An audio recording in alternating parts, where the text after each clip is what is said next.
ఈ రోజున జగ్గంపేట నియోజకవర్గంలోని మురారి గ్రామంలో ఏర్పాటు చేసుకున్న ఈ గడప గడపకి కార్యక్రమంతో ప్రచార కార్యక్రమం భాగంగా ఏర్పాటు చేసిన ఈ సభకు విచ్చేసిన మన ముఖ్య అతిథులు, మన ప్రీతం నాయకులు, మాజీ శాసనసభ్యులు, మాజీ పార్లమెంట్ సభ్యులు తోట నరసింహ గారికి, అలాగే వీరి వేదిక మీద ఉన్న ఈ రోజున ప్రత్యేకంగా విచ్చేసిన త్రినాథ్ రెడ్డి గారికి, మన ఎంపీపీ రామకృష్ణ గారికి, ముత్యాల శ్రీనివాస్ గారికి, సాయిబాబు గారికి, అలాగే ఇతర ముఖ్య నాయకులకు, ఇక్కడికి వచ్చిన కార్యకర్తలకు, సర్పంచులకు అందరికీ కూడా పేరు పేరున హృదయపూర్వక నమస్కారం.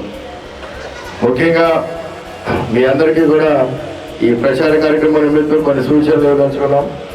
ఎందుకంటే ఇంకా 30 రోజులు ఉంది. మే 13వ తారీఖున మన ఎన్నికలు. ఇది చాలా కీలకమైన సమయం. మీరందరూ కూడా గుర్తు చేసుకుని ఏ మాదిరిగా మన ప్రీతమ నాయకులు, మన రాష్ట్ర ముఖ్యమంత్రి వైఎస్ జగన్మోహన్ రెడ్డి గారు ఏ మాదిరిగా గొప్ప పరిపాలన అందించారో కూడా గడిచిన 4.5 సంవత్సరాలు 5 సంవత్సరాలు మీరందరూ కూడా గుర్తు చేసుకోవాలి. ఏ మాదిరిగా రాష్ట్రంలో గొప్ప సంక్షేమ కార్యక్రమాలు అందించారో కూడా మీరందరూ కూడా గుర్తు చేసుకోవాలి. ఎందుకంటే రేపు మనం నెల రోజుల కింద పెట్టిన పొలానే మర్చిపోతూ ఉంటారు. రేపు అలాగే కరోనా సమయంలో, కోవిడ్ సమయంలో ఆ 2 సంవత్సరాలు కూడా భారతదేశంలో ఏ రాష్ట్రంలోనే జరగని విధంగా ప్రపంచంలోనే చాలా దేశాల్లో కూడా జరగలేదు. అలాగే ఈ రాష్ట్రంలో జరిగింది. ఎందుకంటే ఆ రోజున వాలంటీర్ వ్యవస్థ ద్వారా ప్రతి కుటుంబానికి జగన్మోహన్ రెడ్డి గారు అందించిన సర్వీస్ సేవలు కానీ, ఎందుకంటే కోవిడ్ కరోనా సమయంలో అవన్నీ కూడా ఇవాళ జనాలు గుర్తు చేయండి. ప్రతి కడపకి మీ ప్రచార నిమిత్తం తిరిగినప్పుడు ఇవన్నీ గుర్తు చేయాలి.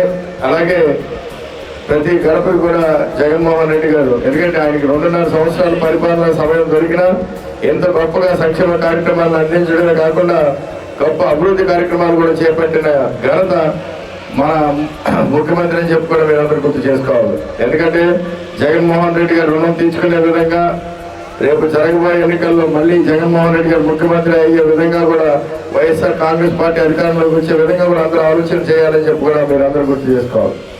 ఎందుకంటే ముఖ్యంగా భారతదేశంలో ఎక్కడా జరగని విధంగా గతంలో కానీ ఇప్పుడు కానీ ఏ ముఖ్యమంత్రి చేయని విధంగా కుల మతాలకు అతీతంగా బడుగు బలహీన వర్గాలకి ఈ రోజున భవిష్యత్ అంటే పెద్దపీట వేసి రాష్ట్రంలో పేదరికాన్ని శాశ్వతంగా నిర్మూలించాలన్న ఆ ఏకైక ఆలోచనతో ఈ రోజున గొప్ప సంక్షేమ కార్యక్రమాన్ని ప్రతి పేద గడపకి అందించిన వ్యక్తి వైఎస్ జగన్మోహన్ రెడ్డి గారు. అలాగే ఒక వాలంటీర్ వ్యవస్థ తీసుకొచ్చి ఆ వ్యవస్థ ద్వారా కూడా ప్రతి గడపకి ప్రభుత్వ సర్వీసులు అయితే కానీ లబ్ధిదారుల్ని ఏమాత్రం అవినీతికి తావు లేకుండా కూడా డైరెక్ట్గా ప్రతి సంక్షేమాన్ని కూడా లబ్ధిదారులకు అందించిన విధానం అయితే కానీ అన్నీ కూడా గుర్తు చేసుకుని రేపు జగన్మోహన్ రెడ్డి గారిని గెలిపించడానికి ప్రతి ఒక్కరు కూడా సమాయత్తం అవ్వాలని చెప్పుకుని మీ అందరినీ కోరుకుంటున్నాం. అంత గొప్ప పరిపాలన అందించిన జగన్మోహన్ రెడ్డి గారికి అండగా మన వైఎస్ఆర్ ప్రభుత్వానికి అండగా కూడా ఈ ప్రాంతంలో చిన్నతనం నుంచి పుట్టి పెరిగి ఈ ప్రాంతంతో ఉన్న నాకు ఒక ఎమోషనల్ కనెక్ట్కి ఎప్పటి నుంచో నా చిన్నతనం నుంచి పూర్తి స్థాయిలో అవగాహన ఉన్న వ్యక్తిగా రేపు జరగబోయే ఎన్నికలను ఉద్దేశించి నేను కూడా ఒక ప్రణాళికను రూపొందించాలని చెప్పి కూడా మీ అందరికీ నేను తెలియజేసుకుంటున్నాను. ఈ ప్రణాళికలో నేను పెట్టిన ఈ మేనిఫెస్టో ద్వారా ఈ కాకినాడ పార్లమెంట్ పరిధిలో ఉన్న ప్రతి ప్రాంతాన్ని కూడా అభివృద్ధి చేసే విధంగా ఆలోచన చేయడం జరిగిందని చెప్పి కూడా మీ అందరికీ నేను తెలియజేసుకుంటున్నాను.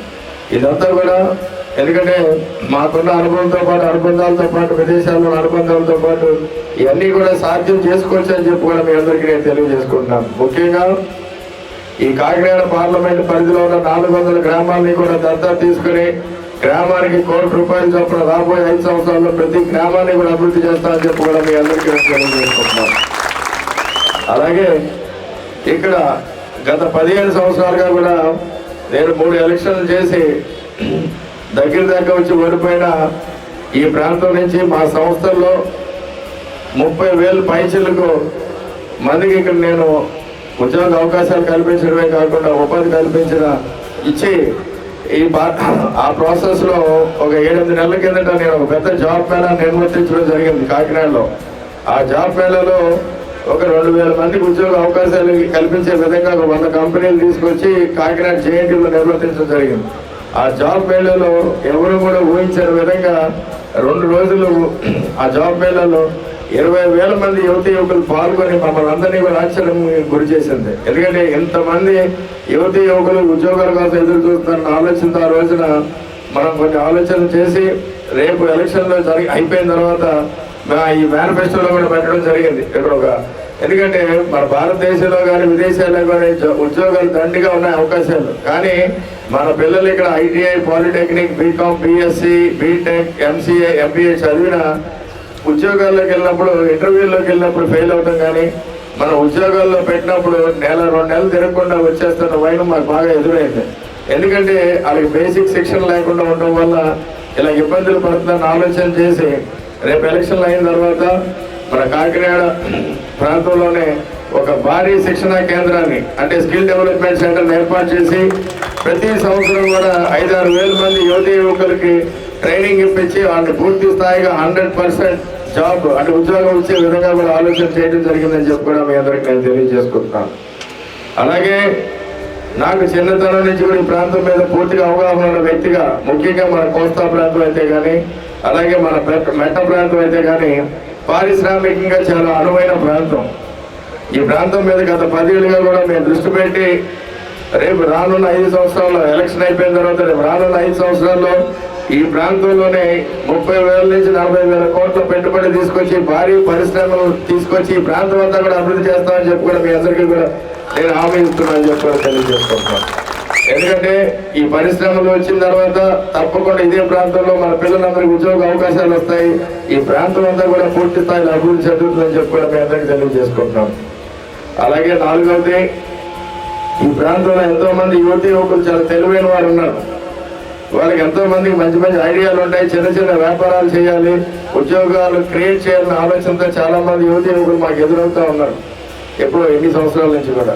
వీళ్ళందరినీ కూడా ఉద్దేశించి రేపు ఎలక్షన్లు అయిన తర్వాత రాబోయే 5 సంవత్సరాల్లో ఒక నిధిని ఏర్పాటు చేసి అంటే స్టార్ట్అప్ ఫండ్ అంటారు, ఇలా ఐడియాలను ప్రోత్సహించి ఆ ఐడియాలకు వాళ్ళు పూర్తి అండదండలు ఇచ్చి ఆ ఐడియాల్లో పెట్టుబడి పెట్టే విధంగా ఒక 100 కోట్ల నిధిని కేటాయించి రాబోయే 5 సంవత్సరాల్లో మన ప్రాంతపు పిల్లలతో 100 కంపెనీలు చిన్న తరహా మధ్య తరహా పరిశ్రమలు పెట్టే విధంగా కూడా ఆలోచన చేయడం జరిగిందని చెప్పి కూడా మీ అందరికీ నేను తెలియజేసుకుంటున్నాను. జగన్మోహన్ రెడ్డి గారు అందించిన గొప్ప పరిపాలనకు అనుగుణంగా ఈ మేనిఫెస్టోతో మీ ముందుకు రావడం జరిగింది. ఈ మేనిఫెస్టోని మీరందరూ కూడా ప్రతి గడపకి తీసుకెళ్ళి ప్రతి ఒక్కరికి కూడా తెలియజేసే విధంగా ఈ రాబోయే 30 రోజులు ప్రచారం చేయండి. తప్పకుండా ఈ 30 రోజులు మీరందరూ కూడా కష్టపడండి. రాబోయే 5 సంవత్సరాలు ఇక్కడ తోట నరసింహ్ గారు కానీ నేను కానీ మీకు అందుబాటులో ఉంటూ అన్ని రకాలుగా అండదండలుగా ఉంటూ మీ అవసరాలన్నీ కూడా ఈ ప్రాంతాన్ని అంతా కూడా అభివృద్ధి చేస్తామని చెప్పి కూడా మీ అందరికీ నేను హామీ ఇస్తున్నాను. ముఖ్యంగా ఈ రోజు జరుగుతున్న పరిస్థితులు మీరందరూ కూడా గమనించాలి. ఇంత గొప్పగా పరిపాలించిన జగన్మోహన్ రెడ్డి గారి మీద ప్రతిపక్ష పార్టీలు, ఎందుకంటే మొదటి నుంచి కూడా వాలంటీర్ వ్యవస్థ తీసుకొస్తున్నప్పుడు ఆ సమయంలో కానీ ఆయన ఎన్నో ఈ సంక్షేమ కార్యక్రమాలని పేద ప్రజలకు అందిస్తున్న విధానం కానీ అడ్డుపడే విధంగా కూడా ఎన్నో రకమైన కుట్రలు కుతంత్రాలు చేసిన వైన మీరందరూ కూడా గుర్తు చేసుకోవాలి. ఎందుకంటే రేపు జరుగుతున్న ఎలక్షన్స్ లో మళ్ళీ జగన్మోహన్ రెడ్డి గారు రావటం ప్రతి పేదవాడికి ప్రతి ఒక్కరికి కూడా చాలా ముఖ్యమని చెప్పి కూడా మీరందరూ కూడా ఆలోచన చేయాలి. ఎందుకంటే ఇప్పుడు దాకా ఏ మాదిరిగా అయితే సంక్షేమ కార్యక్రమాలన్నీ జరిగినాయో ఆ సంక్షేమ కార్యక్రమాలన్నీ కొనసాగాలన్నా ఇప్పుడు దాకా ఉన్న ఈ వాలంటీర్ వ్యవస్థ ద్వారా గొప్ప సర్వీస్ ప్రతి కుటుంబానికి ఏ విధంగా అయితే అందించారో అదే వ్యవస్థ కూడా కొనసాగాలన్నా అవన్నీ కూడా కేవలం వైఎస్ జగన్మోహన్ రెడ్డి గారు ముఖ్యమంత్రి అయితేనే సాధ్యం అని చెప్పి కూడా ప్రతి ఒక్కరు కూడా ఆలోచన చేయాలి. ఎందుకంటే ఇవాళ మనందరూ కూడా బాధ్యత తీసుకోవాలి. వైఎస్ఆర్ కాంగ్రెస్ పార్టీ అంటే మన పార్టీ, మన పేదల పార్టీ. పేదల పక్షాన నిలబడి జగన్మోహన్ రెడ్డి గారు ఆయన చెప్పడం జరిగింది ఈ రాష్ట్రంలో పేదరికాన్ని నిర్మూలిస్తామని. ఎందుకంటే ఈ మధ్యనే కొన్ని గణాంకాలు కూడా కేంద్రం రిలీజ్ చేయడం జరిగింది. ఆయన 2019కి ముందు ఆయన ముఖ్యమంత్రి అయ్యే నాటికి ఈ రాష్ట్రంలో 11.7% పేదరికం ఉండేదట.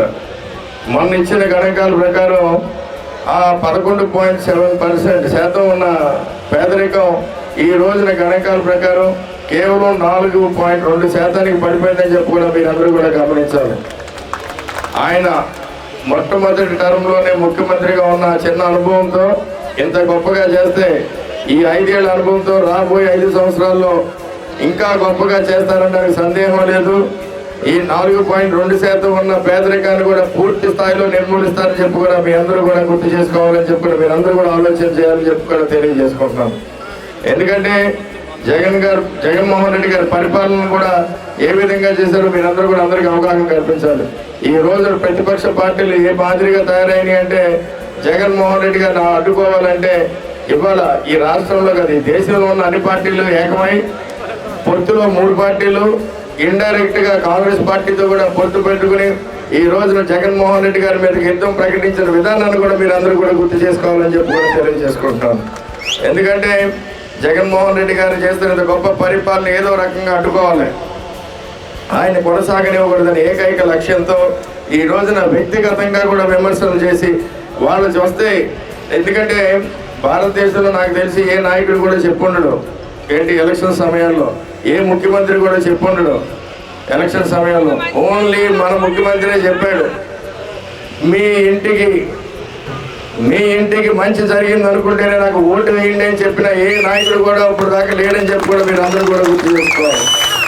ఎంత గొప్పగా చేసిన ముఖ్యమంత్రిని గెలిపించుకునే బాధ్యత మనందరి మీద ఉంది. ప్రతి ఒక్కరు కూడా ఈ బాధ్యత తీసుకుని రాబోయే 30 రోజులు కూడా ఇదే లక్ష్యం మాదిరిగా పనిచేయాలని చెప్పి కూడా మీ అందరికీ నేను తెలియజేస్తున్నాను. అలాగే ఈ రోజున ప్రతిపక్ష చేస్తున్న అసత్య ప్రచారాలన్నీ కూడా ప్రతి గడపకు కూడా తీసుకెళ్లి తిప్పుకుంటే విధంగా కూడా మీరందరూ కూడా అవగాహన కల్పించాలి. ఈ రోజున జగన్మోహన్ రెడ్డి గారు చేస్తున్న మేమంతా సిద్ధం సభలు మీరందరూ కూడా చూస్తున్నారు ఏ మాదిరిగా జరుగుతున్నాయో, ప్రజలు ఏ మాదిరిగా మద్దతు పలుకుతున్నారో. ఇవన్నీ కూడా వైఎస్ఆర్ కాంగ్రెస్ పార్టీకి లభిస్తున్న ఆదరణ తప్పకుండా రాబోయే రోజుల్లో రేపు మే 13 జరిగిన ఎన్నికల్లో వైఎస్ఆర్ కాంగ్రెస్ పార్టీ జగన్మోహన్ రెడ్డి గారు ఆశించినట్టు వై నాట్ 175/175 జరిగే విధంగా కూడా ఉంటుందని చెప్పి కూడా మీరు అందరూ ఆలోచన చేసుకోవాలి. ఈరోజు ప్రతి నియోజకవర్గంలో 175 నియోజకవర్గాల్లో అలాగే 25 ఎంపీ నియోజకవర్గాల్లో కూడా మన వైఎస్ జగన్మోహన్ రెడ్డి గారి అభ్యర్థి అని చెప్పి కూడా మీరందరూ కూడా ఆలోచన చేయాలని చెప్పి కూడా మీ అందరికీ తెలియజేసుకుంటున్నాను. తప్పకుండా ప్రతి ఒక్కరు కూడా ఈ లక్ష్య మాదిరిగా పనిచేయండి. రాబోయే 30 రోజులు అదే విధంగా పనిచేయండి. రాబోయే 5 సంవత్సరాలు కూడా మీ అందరికీ అండగా ఉంటూ నేను మేనిఫెస్టోలో పెట్టిన 4 అంశాలు కూడా ఈ ప్రాంతంలో నేను అమలు పరిస్తే తప్పకుండా భారతదేశంలో ఈ కాకినాడ పార్లమెంట్ నియోజకవర్గం అన్నది ఒక మోడల్ నియోజకవర్గంగా తీర్చిదిద్దుతామని చెప్పి కూడా మీ అందరికీ తెలియజేసుకుంటూ ఈ రోజున ఎంత సమయమైనా మా కోసం వచ్చి ఇక్కడ కూర్చున్న ప్రతి ఒక్కరికి కూడా పేరు నేను శిరస్సు వచ్చి నమస్కారాలు తెలియజేసుకుంటూ మీ అందరి మద్దతు కూడా లభిస్తుందని ఆశిస్తూ తప్పకుండా రేపు ఎన్నికల్లో మనం అందరం కలిసి వైఎస్ఆర్ కాంగ్రెస్ పార్టీని గెలిపించుకోవడానికి సిద్ధమా? జై జగన్, జై జగన్. Thank you.